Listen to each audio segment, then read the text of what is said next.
Well, everybody, it only took about a year for me to get my simple set of vindication. And personally, I'm not happy about it. You see, the past year or so, I've been talking about what's been going on in the gaming space, whether it's about Steam's massive amounts of censorship with payment processors, and even companies like Collective Shout. Don't worry, they're going to come up later on in the video too, and so is Australia once again. Especially because now they want your ID to play a video game.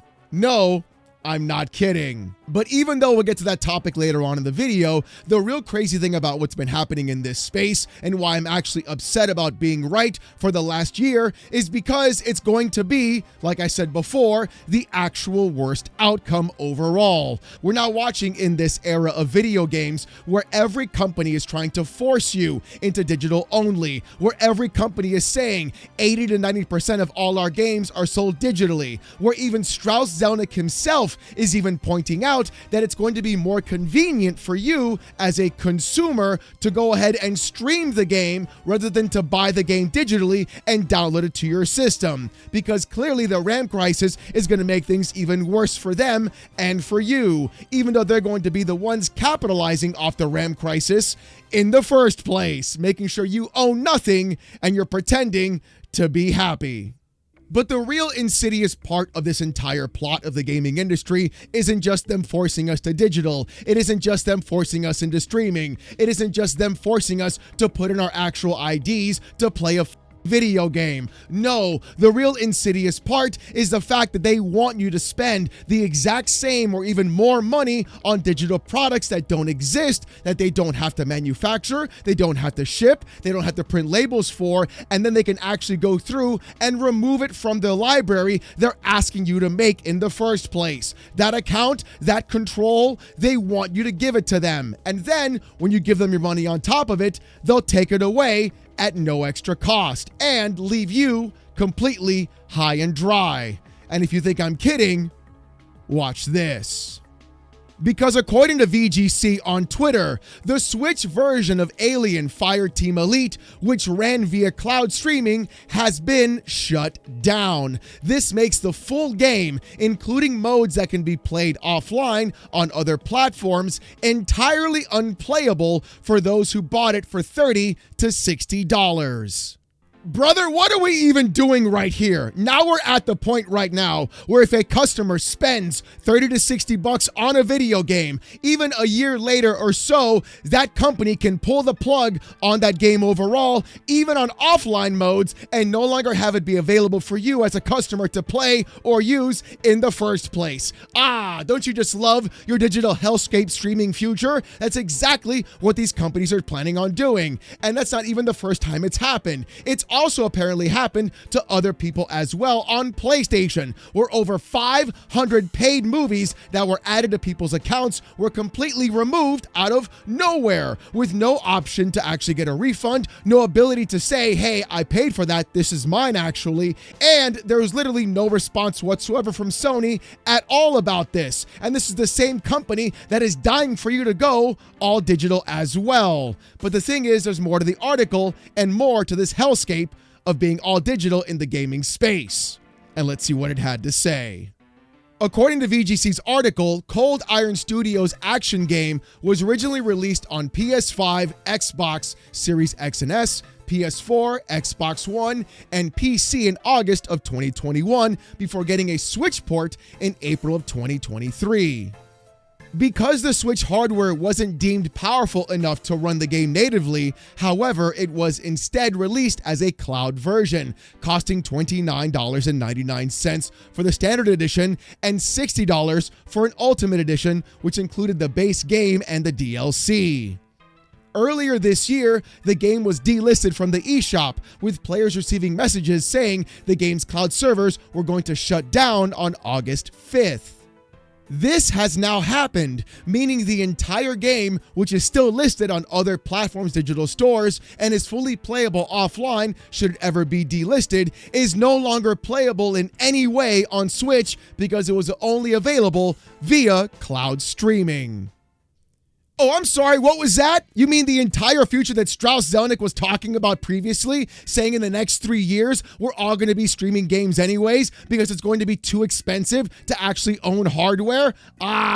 It's really funny how all of these companies and corporations are now blaming you, the customer, for not spending enough money on buying the hardware at the same time as these exact same companies will pass the actual cost of the components and even the tariffs onto you while collecting those tariff refunds, keeping all that money as well, and sticking you with the bill while turning around and removing the game from their own cloud service so you can't play it anymore, even though you actually gave them the full price for the game. I just love how this industry is doing everything it possibly can to be the worst it possibly can to every single customer on the face of the earth. Number one, calling you a consumer, which you're not. You're a customer. Again, we're going to respect ourselves on this damn channel, come hell or high water. And number two, watching as this industry is using every excuse it possibly can, blaming the high RAM crisis, blaming everything else possible, talking about AI, yet at the same time injecting ads into Game Pass to see how you would react, yet at the same time injecting ads into the dashboard of their own consoles to see what you would do, admitting to everybody they're going to be charging you more money to offset the costs in the meantime of the RAM crisis, and they're doing it every single time. Hell,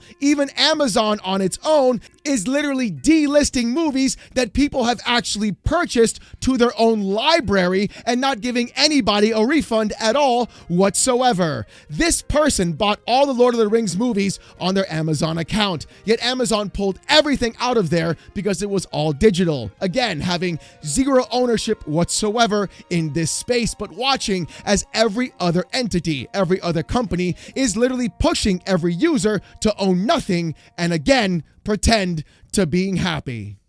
But unfortunately, it doesn't stop there. The actual digitization of the entire planet and every hobby that you've ever loved is just the actual beginning. Now they want access to everything. They want access to your ID. They want access to all your information. They want access to who you are so they know who to sell to. But the big problem with that is the fact that all that information is kept on other companies, causing massive security issues to happen and even your data being leaked all over the internet.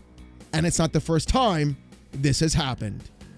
Because according to Digital Foundry on Twitter posting, PSA, Steam Machine and Steam Controller customers in Europe are hit by a cyber attack.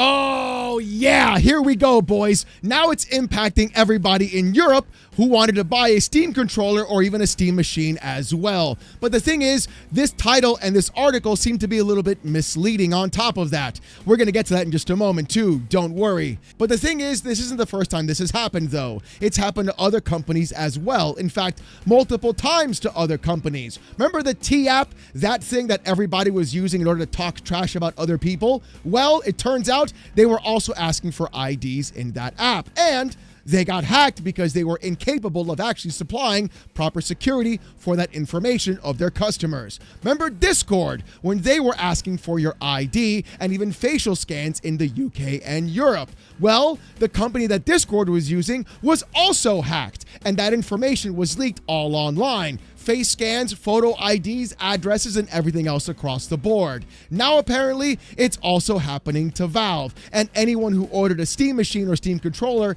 in the EU could potentially have their information all over the net. But again, with the actual trend that we've noticed, it turns out it is in fact a matter of actual security and the companies everybody is using. With the article stating, earlier this morning, Europe-based Steam machine and Steam controller customers received a message from Valve warning them that their personal information has been leaked due to a cyber attack on a logistics partner, CEVA Logistics, which handles Steam hardware fulfillment in Europe, notified Valve of the attack on the 7th of August. The Valve message reports that the information compromised includes no payment information or passwords, but could include customers' names, addresses, countries, phone numbers, Steam account email addresses, and Steam hardware purchase details.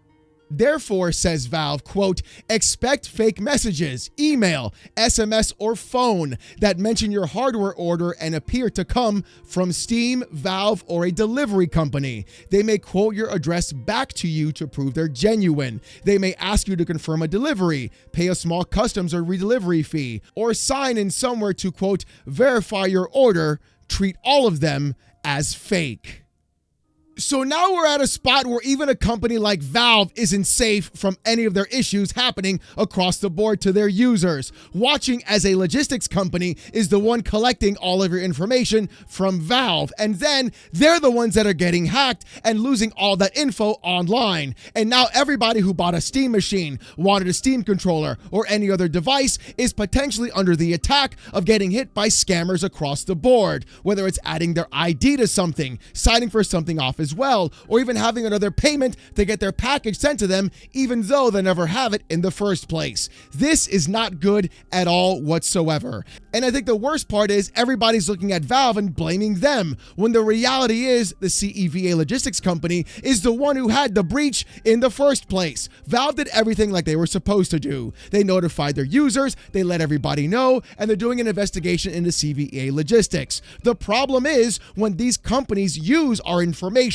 keep a hold of it, and then try to go ahead and not secure it, that's where the problem arises. We saw this with Discord and using a company that was associated with Palantir, which they then switched to, and then of course got hacked and leaked everything across the board. We saw this with other places as well, and every other company trying to go ahead and collect your photo ID. We even saw that IDs were even leaked all across the internet because of real identification and the actual lack of security being held in this space right now.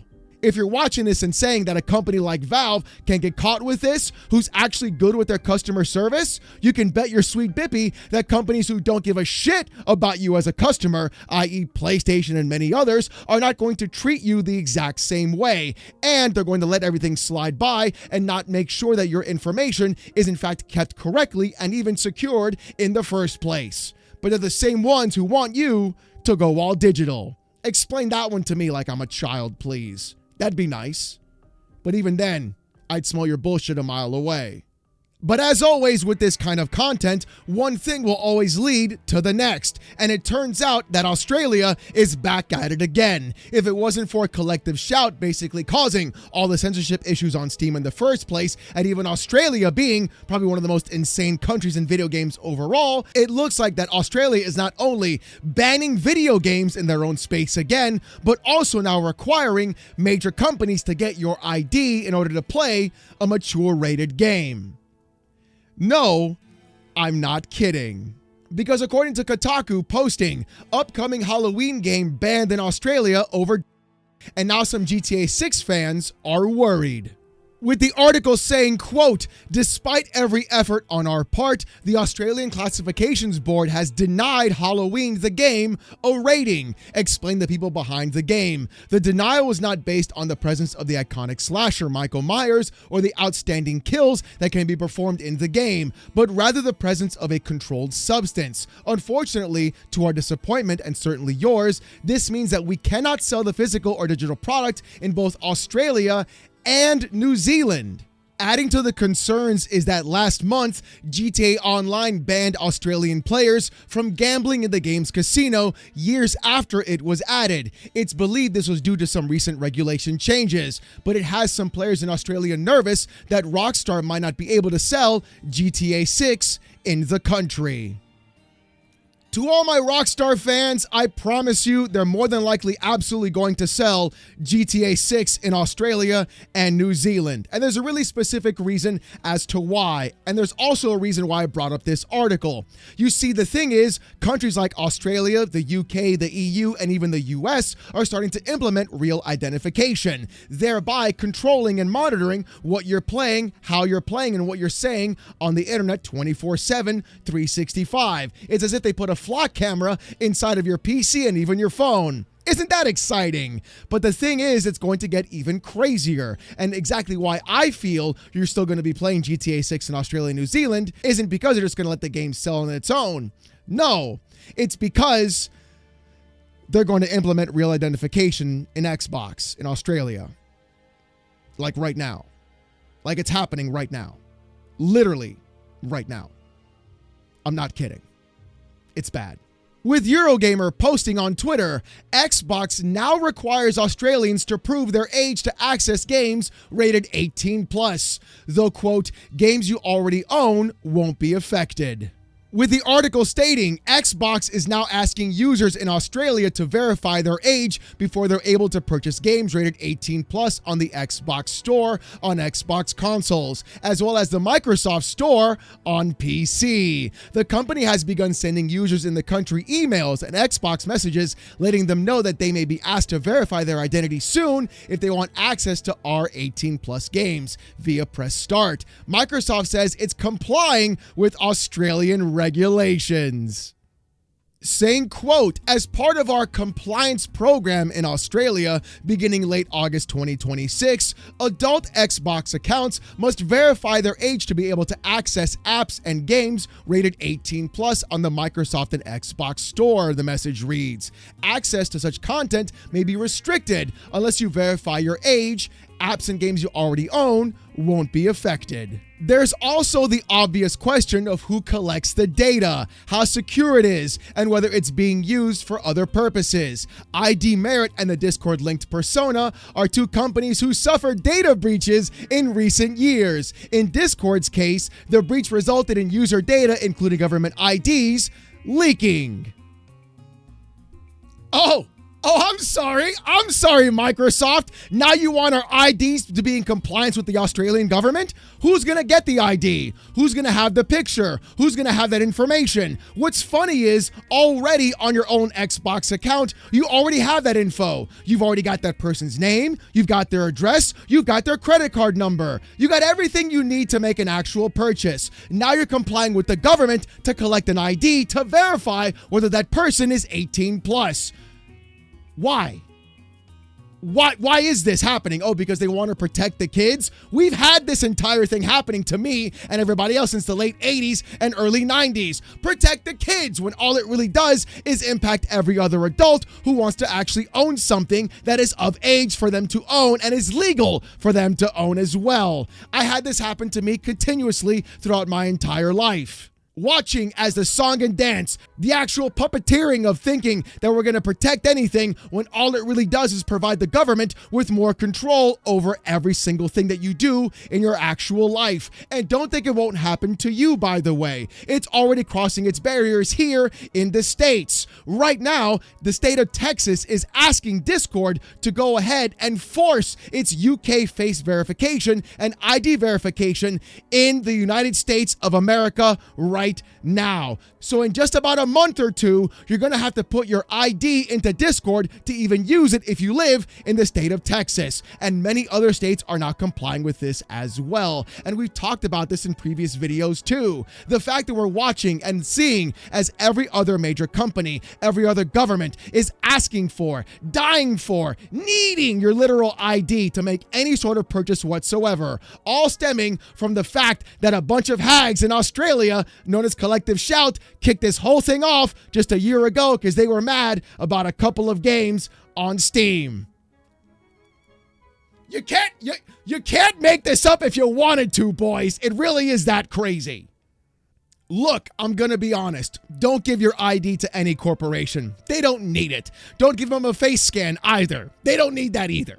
What they really need is a good swift kick in the actual backside to make sure that the people that they're trying to get their money from, us as customers, are the ones they're taking care of. Not the governments, not the other entities who want to control every aspect of your actual life. And that's where all of this comes to a head. It's not about protecting the kids. It's not about making sure you're 18 to buy something. It's about total control. And the fact that they can't even control or even protect the information that they're asking for from you in the first place.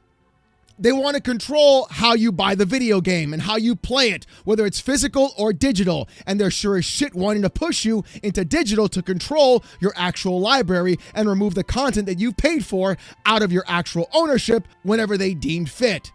And it's also about control when companies like Microsoft are walking around and asking for your ID because they're bending the knee to government compliance of countries like the UK and even Australia. And you can bet your sweet bippy, that's two, that PlayStation and Nintendo will be doing the exact same thing. It's all gonna fall to a head on Valve and Steam on whether or not they will fall into the same exact kind of debacle. And if they bend the knee to this, that's basically going to be the end of everything. The entire concept of giving your ID, of relinquishing control, of losing ownership of the things you buy, and even then having your personal data leaked online, does nothing to protect you or children, but it does everything to endanger you in who you are and lose all control of the smallest bit of joy, even in your life. And that is the scariest part of this entire thing. Well, ladies and gentlemen, I know that today's video was pretty heavy on the topic, but still, I think it's incredibly important that everybody knows what's happening in the gaming industry. But as always, I want to hear what you guys got to say. And speaking about what you got to say, here's the comment of the day from yesterday's video. With Adrian_Vate saying, "This ain't a game release. It's a social experiment. How stupid most people are." Adrian, my friend, you are totally correct in that assessment. GTA 6 and everything happening truly is going to be the experiment of the ages. And when everybody gives their ID and nobody has any privacy anymore, that's where things are going to get real sour real fast. But as always, if you guys want to see more of this kind of content though, more PC port reviews, gaming news, Steam Deck videos, fanboy content, and live streams, subscribe to the channel. If you want Discord access or emotes during those live streams, become a YouTube member. It's as low as $1. If you don't want to spend the buck, don't even sweat it, bro. Just come on down to the live stream Saturday nights, 8:45 p.m. Eastern, live right here on the channel as I wear a banana suit and get insulted with text-to-speech. Trust me, you don't want to miss it. Saturday nights, live, 8:45 p.m. Eastern, right here on the channel. Do you want even more of me though? Check out Oh No It's Alex Gaming. Link to that channel is in the description down below. New videos go up on that channel every single Monday, and I live stream there every weekday, 10:30 a.m. to around 2 p.m. Check out the videos and the live streams every day. Come on down and hang out as the community calls me DSP, makes fun of me for being bad at games, and also just dogs on me the entire time while we're playing. Trust me, they're the absolute best. You're going to love them, and they're fantastic. It really is the best community on YouTube. With all that being said, though, thank you guys so much for watching. Hope you have a great one, and I'll see you gooners next time. Peace!